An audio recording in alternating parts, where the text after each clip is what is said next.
Hello everyone and welcome to K Sport. So today we are going to be taking a look at the Royal Challengers Bangalore going up against the Delhi Capitals. A match that is key for both the teams that are looking to make that final push for the playoff spot. So looking at their head-to-head stats, we can see that amongst 30 times that these two teams have met each other, the Royal Challengers Bangalore have definitely been the more successful team, going away with the victory 18 times. In their last 5 encounters, the Royal Challengers Bangalore have won 4 of them. But in their last encounter at the Arun Jaitley Stadium, the Delhi Capitals came out the victor, with Phil Salt putting up a great man of the match performance with 87 runs. Taking a look at the impact of the toss at the Chinnaswamy Stadium, all teams that have won the toss this year have elected to bowl first. And it's no surprise, with the average first innings score being around 190 and the average first innings winning score being around 230 runs, it's no surprise that the team that wins the toss today is definitely going to have a bowl first. Despite the Royal Challengers Bangalore having won the majority of their outings against the Delhi Capitals, at the Chinnaswamy Stadium, they have lost more matches than they have won. So honestly, this match could go either way. Now, let's take a look at the first team in today's matchup, the Royal Challengers Bangalore.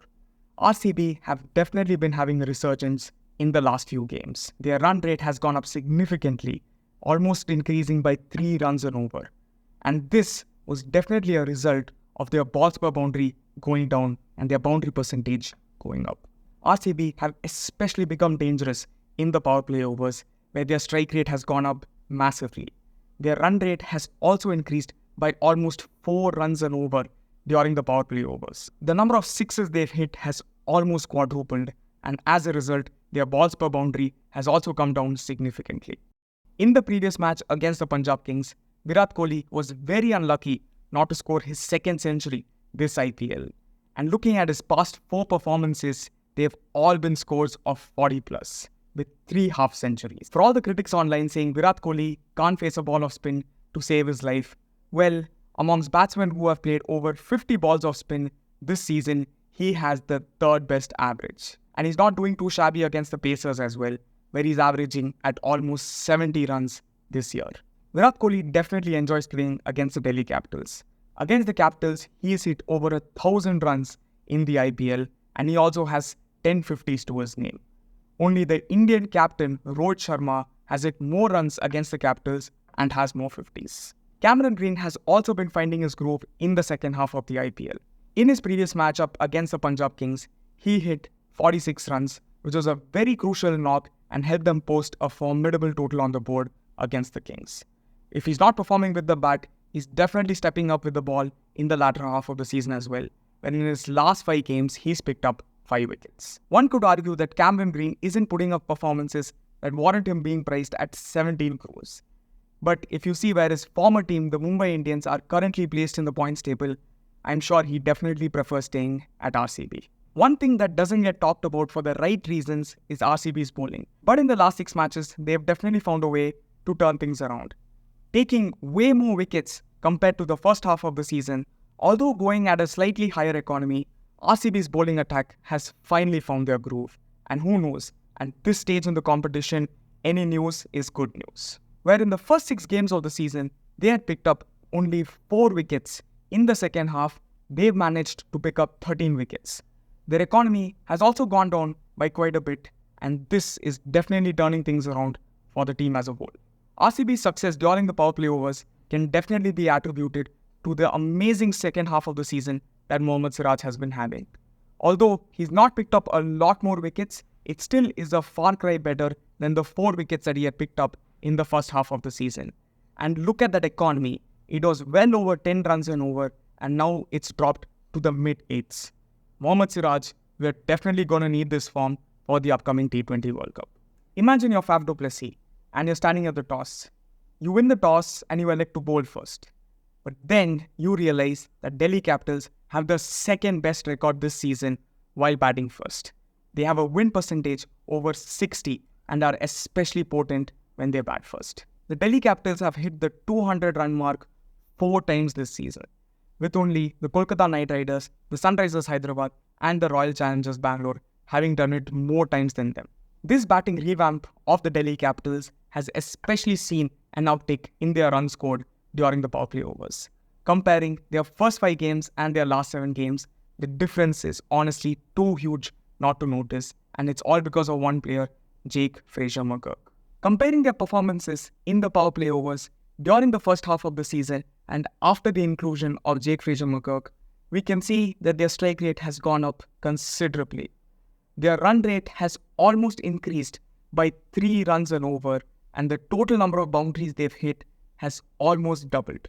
Delhi's resurgence in the power play overs can definitely be attributed to the rise of Jake Fraser-McGurk.